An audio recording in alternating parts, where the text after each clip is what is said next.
Hello everybody and welcome. This is Yasmin from Tiny Time Big Results and yasminborji.com, and you are very welcome to this episode. And in this episode I am interviewing a very good friend of mine, our guest expert, who is Emma Burford from Biz Rocks Magazine. Hello Emma, how are you, lovely? Hi there, Yasmin. I'm really good today, thank you, and I'm really looking forward to talking to you all about Tiny Time. Woohoo! So all of my listeners are people who can relate to the message of Tiny Time. And one of the things that I'm always talking about, I'm going to do this thing where I'm either looking in the camera or looking at you. So I'm going to try and do both and try not to look weird. For those of you that are watching the video, it's not easy, is it? I'm trying to do both too. Yeah, it's like your eyes go all over the place. So, one of the things that I'm always talking about is how you leverage your time, how you leverage your resources. And one of the things that I'm really interested in learning about from you, Emma, is, through the magazine, how have you built leverage in your business? Like you have, you feature lots of people. So that has to have come from partnerships and relationships. Can you tell me a little bit about, I suppose, first of all, for our readers, Sure. For our listeners, tell us a little bit about the magazine. Okay. I'm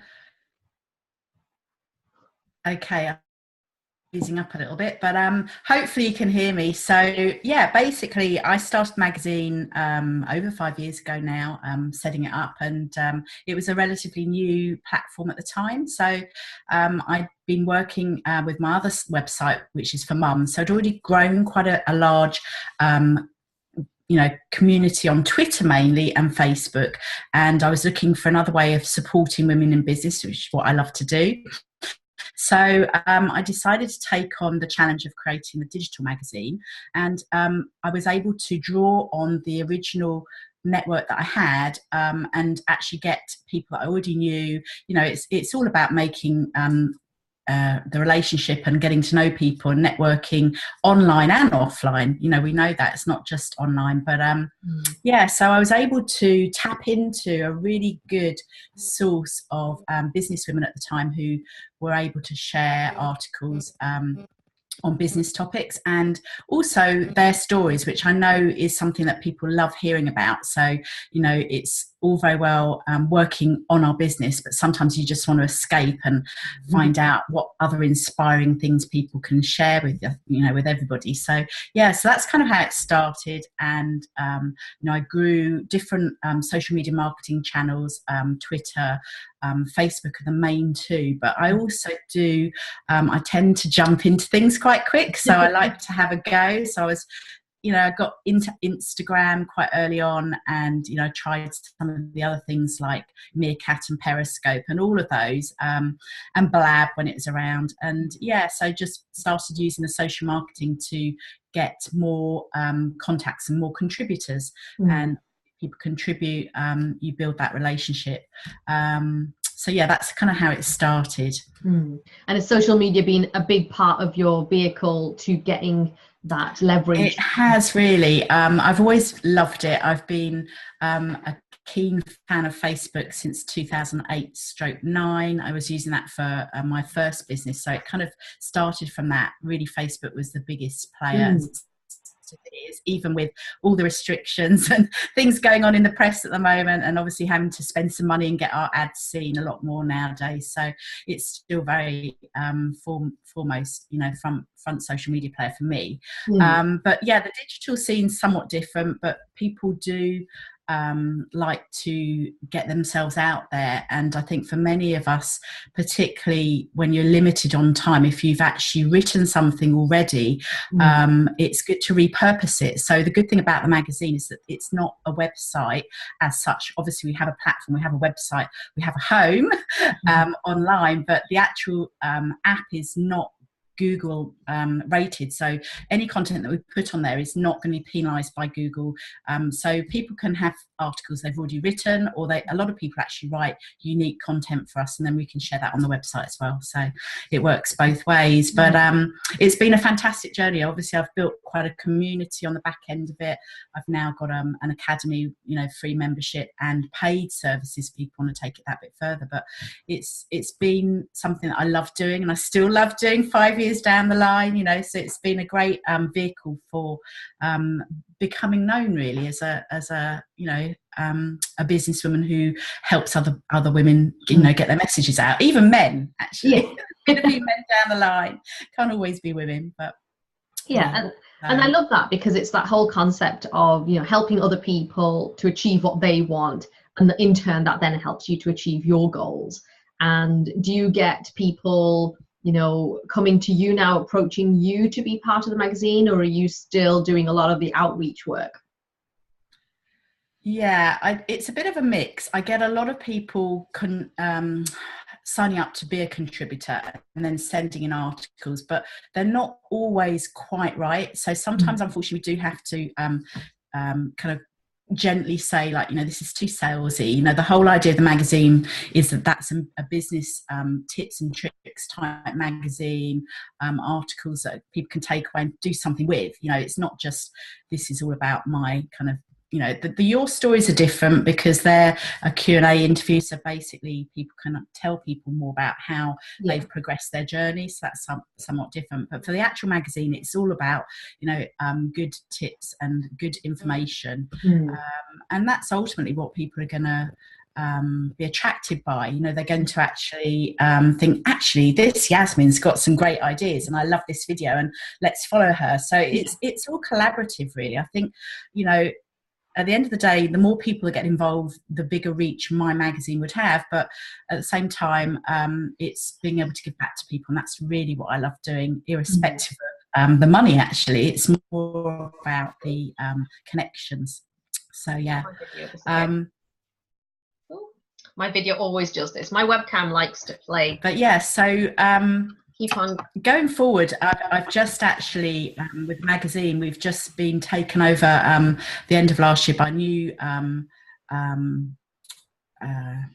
media team who are working on the apps, because they're a continual progression. There's always updates and things going on, so that's quite exciting. The original team had kind of lost their mojo a little bit, so that's going to really help. They've got lots of new ideas for producing and marketing our actual magazines, because there's an awful lot of them in different topics. I actually, something you probably don't know, but I almost did a craft magazine. I've got a friend called Maggie who actually is a Red Ted Art. You may have heard of her, and we did talk about possibly doing a craft issue, but it came down to me doing what I knew best at the time. So that was definitely networking and working with other women. So yeah, it's fascinating, isn't it? And I love the fact that, you know, you're very keen on making sure that your magazine doesn't become just this big one long sales page, because that's the value that you're giving to your readers, because they don't want to be bombarded by lots and lots of sales messages. We, you know, like that, even with Facebook and, you know, Google, you know, you're constantly getting these ads coming at you. So a part of us tunes that out, and so it's really important to make sure that what you're messaging is actually relevant, that it's going to be interesting. Like I did a video the other week about my slow cooker, and I got so many more views on the slow cooker one. But it's a big part of what I suppose, you know, how I organize my time. It's like, if I can get slow cooker, and they can relate to that, can't they? People can relate to you cooking, because that's what we all do. So I get that. So yeah. And then I was like, which one do you have? And which brand do you have? You got this? And I've got like, I don't know what. I was like, I don't even, you know, when you've looked at a slow cooker for so long, I don't even know what brand it is anymore. But yeah, and I think that that's key, really, that, you know, from a marketing perspective, and especially from a leveraging, you know, your story and leveraging kind of what it is that you do and how you help people, rather than always look at my stuff. Buy my stuff now, buy my stuff. Look, here's my stuff again. You know, it's like, stop with the sales messages. There's a time and a place for everything, I believe. So tell us a little bit about, I suppose, you know, Emma, the businesswoman, like you're helping all these other businesswomen, and, you know, I've contributed to the business, the magazine a few times, you know, and which has been fantastic. Yeah. You know, tell me a little bit about kind of, I suppose, how you organize yourself and your day, and, you know, are there any kind of top tips that you think could really help our listeners? Hopefully I can share some top tips. Let's see. Well, basically, I do have my own coach. So that is a crucial element, because I'm always looking to improve what I'm doing. And I have to say, I know we've talked about this offline before, but you know, I am a bit of a quick start, and I love to take on new challenges, and I'm quite creative in my thinking. Sorry, I knocked my podcast mic there, probably getting some rattles, but yeah, basically, for me, my everyday, I am like you, very much focused on short periods of time. So, you know, I have a dog, I have 3 children, teenagers now, you know, you have the normal morning routines, and I don't normally start work till about 10:30, and then I'll work till about 2:30, and then I'll possibly do an hour in the afternoon later on. I have a VA who does a lot of the scheduling posts on Hootsuite, which is the platform I use, which I love. Been using it for many, many years. I'm sure that maybe better systems out there, but sometimes when you've got some system set up, it takes so much to unravel it. And I've been there many times on the email front. I've gone through at least 5 email platforms. So, you know, it's sometimes harder to start afresh. But yeah, so I use that system. And then daily I have my tasks and projects in a system platform called Plutio. It's relatively new. I haven't heard that a one. little bit like Trello, but I actually believe it's better. I have used Trello, and I've also used Asana. But because I don't have a big team of people, you know, I just outsource different elements at different times. When I need graphic designs, then I'll go and get Kez to help me out. She often does things for me there. So it just depends. But yeah, my daily tasks are very much structured on a project-based platform, so I can actually go in and look at checklists, and I've also got my calendars set up, so everything's sort of linked into that as well, and that works really well. So literally it's about sort of putting the focus of one thing a day. Perhaps it may only be 1 or 2 things, along with lots of sand. So I kind of think of it like that glass jug of you know, the crow. Get the big thing done, and then all the little bits fall in, all the sand drops in on the top, and you'll get it all in. But I think one of my biggest tips is being really flexible. So unfortunately, sometimes things happen. Something goes different in your life, or even in your business. You just have to be able to say, okay, it might be frustrating, I really wanted to do this, but that is not going to happen today. So I will put that to the next day or the next week, and not get too hung up about it. I mean, we all have different ways of dealing with stresses, but I think it's just focusing on that one thing if you can, and try and get it done. Yeah, and I think that's you can hear the baby crying as well in the background. Like, so flexibility is absolutely essential. Absolutely. You know, whether I've got the window cleaners climbing on the roof, so I can hear the window cleaners, and I'm thinking hopefully the mic won't pick that up. But I can't hear that at all. But like, it could be dogs, it could be children, it could be anything, and like the baby just tends to come in and just kind of like, what are you doing again? But the older ones come in and they could be like, you know, doing silly faces and all that kind of stuff. And I think you have to keep a sense of humor in these situations. And I suppose I'm blessed with the people that I work with, that they all understand, and they know that I've got the kids, and they know that a baby's going to pop his head up somewhere. And I think that flexibility is so key, because I know that I would have gotten, well, I think I still do, I get, you know, really stressed out when you're trying to get something done and something else crops up, or you have to go and fix something, or, you know, like that, you know, someone's crying and you're like, oh, but I'm right in the middle of this. And that flexibility, you know, it can be a curse to, you know, in your business, because you're so flexible. Yeah, and I think it is good to have that, but at the same time, sometimes it is a little bit frustrating, isn't it, when you just say, I want to get this done, and you can't. So but you just have to accept that, and as long as you're balanced, you're going to get there. And I think we underestimate how long things are going to take, and I think that's the biggest thing I would say to most people if they're starting out in business. You know, write those to-do lists, get your post-it pad, and just, you know, make a whole load of them, and then put them in order of what you want to do, and just slowly work your way through, because it does take longer. And I think particularly if you're starting from scratch, it may seem really overwhelming, but that's where they need someone like you, or, you know, your coach that you might have, to actually help you and nudge you along. So and you know, and it's such a valuable piece of advice, and you know, I'm sure people have heard it before, but it's one of those things that you kind of go, keep remembering this. You know, like, I know I'd look in my diary and I'd have like a list of things, and I'd be like, oh my God, I've got so much to do, and there's no way that I'm going to get all of those things done in the 2-hour window that I have.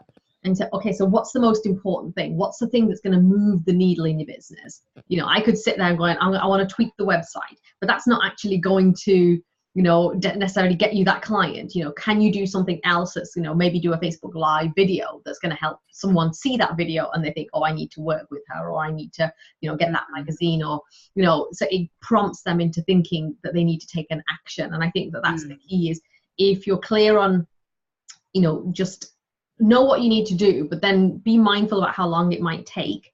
I also like to use Parkinson's law, you know, where because I know a lot of people get freaked out about doing videos. And so they think, oh, it's going to take me a whole day to record this video. And I say, well, give yourself 30 minutes to record a 2-minute video.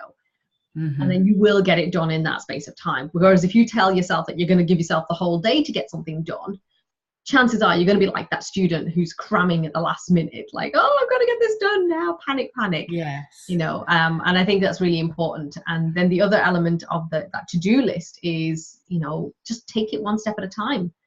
My son, when he comes home, like, he's 7, and he gets like a little reading book every day, you know, as part of his homework. And the first thing that he does is he looks to see how many pages there are. He's like, oh my God, there's 16 pages in this. And I'd be like, just take it one page at a time. That's it. And look, there's not writing on every single page. There's pictures as well, you know, so it's not going to be this long drawn out thing. So it's like, just take it one step at a time. And I think that's key to really avoiding the overwhelm. So what's your downtime like? You know, do you kind of implement strategies to help you switch off from the business? So we can't be switched on. No, I'm pretty chilled most of the time now. I think when I first started out, certainly when you first take on a new challenge, a new business, or, you know, when I was doing the magazine and when I first set up the mum site back in 2010, you know, you have sleepless nights, you know, that's part of it. You know, it's just, you go through these really tough stages when, you know, you're just really on fire with doing things. But I guess, you know, as things progress, you've got a lot of systems in place, you just can relax a bit more. And I know, you know, I just basically don't work in the evenings anymore. I just don't do it. You know, I can't remember the last time I actually worked properly on a business at night. You know, yes, I might pop in and have a look on Hootsuite and perhaps do a few replies, you know, but I tend to have too much going on with my teenagers, and, you know, I've got evening routines and other stuff going on, so it's just sort of like dog walking and but yeah, so even the weekends now I think I've cut back on, and that's probably because I now have more quality time in the week, and that is really what I plan to do. You know, there's no point thinking you can have a business and actually do a lot of work on it if you're actually not giving enough time to your family, because that's why we do it. It's the most important thing. So I know, and it's ironic that, you know, you kind of think, oh, I want to have this business that fits in with the family and, you know, fits in with kind of how I want to live my life, and then you find yourself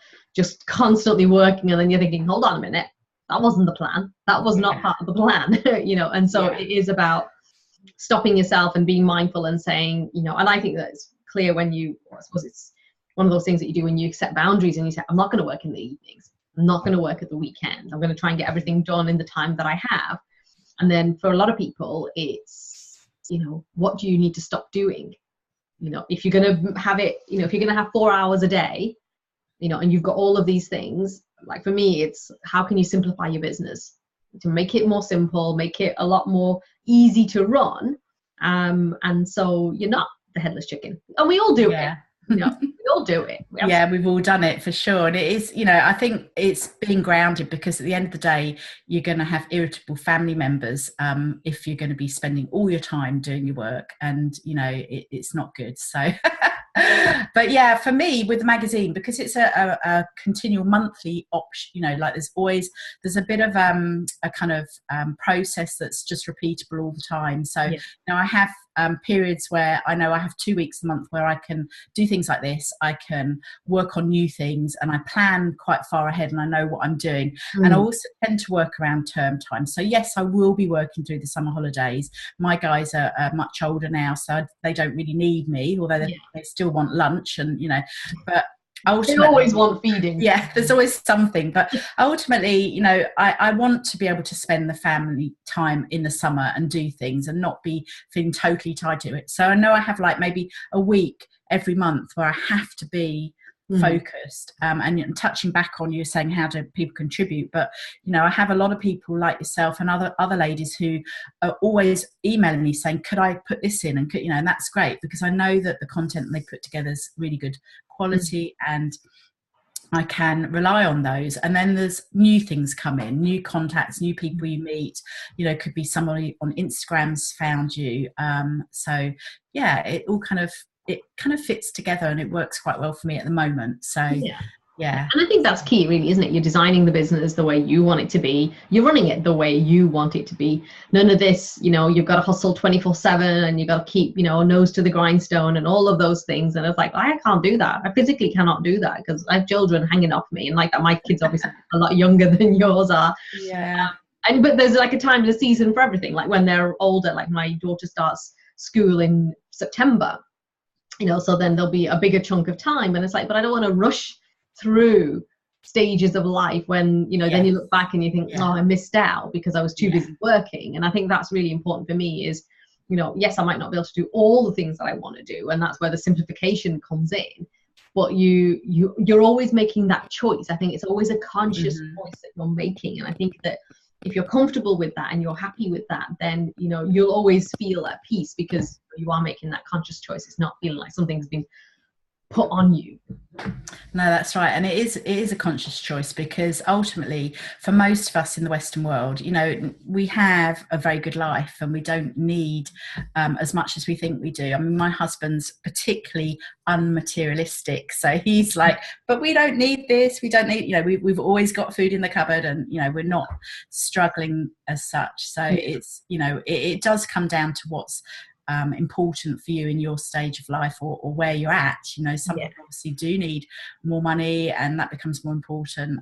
You just have to balance, you know, where you are. So absolutely. And I think it does become a choice, and then, you know, like that, you know, maybe when they're older or something that you might want to do more or less. You know, some people come to me and they say, you know, I'm retired but I want to have something on the side, but I don't want it to be taking up a load of time either, you know. So I think that, as like you say, in the Western world, that, you know, we have a certain level of kind of a quality of life, and it is really just about making that conscious decision about actually we don't need a huge amount of stuff, or even if you want to have a lot of, you know, income coming in because you want that financial security, but you still don't actually have to be working really crazy hours in order to do that. You know, I think that you can see that, you know, through leverage programs and, you know, obviously your product as well, that there are ways that you can do it. You know, in this day and age, we have a lot of options, a lot of opportunities. So it's an exciting time to, you know, really be kind of in this kind of an industry at this stage. Okay, Emma, it's always great fun talking to you. If, you know, I suppose if our listeners are, you know, people who'd love to contribute to the magazine, like to find out more about the magazine, I want to find out more about you, how can they do that? Okay, well, the best place to go to is the website because that's our hub and it has all the different things on there. So if they just go to businessrocks.co, that's just .co. And I mean, you can shoot me an email. You'll find the contact page if you want to chat with me. I'm always happy to reply. And, you know, go and find me on Facebook. You'll find the Business Rocks Women page, or just go and find Emma Burford. I should come up pretty easily. I'm kind of all over. Just Google me. Google me, you'll find me. I might look slightly younger in my pictures. I might have better hair, but, you know, I will be there somewhere. But yeah, I'd love to connect with any of the ladies or gentlemen who are listening. Always happy to chat and see if there's ways we can work together. Brilliant. Like that, we're all trying to help each other. You know, kind of we're all helping each other get legs up and all the rest of it. That didn't sound right. Get a leg up. I'm always mixing my sayings and then I kind of think, I don't think that was the right saying. I think it made sense.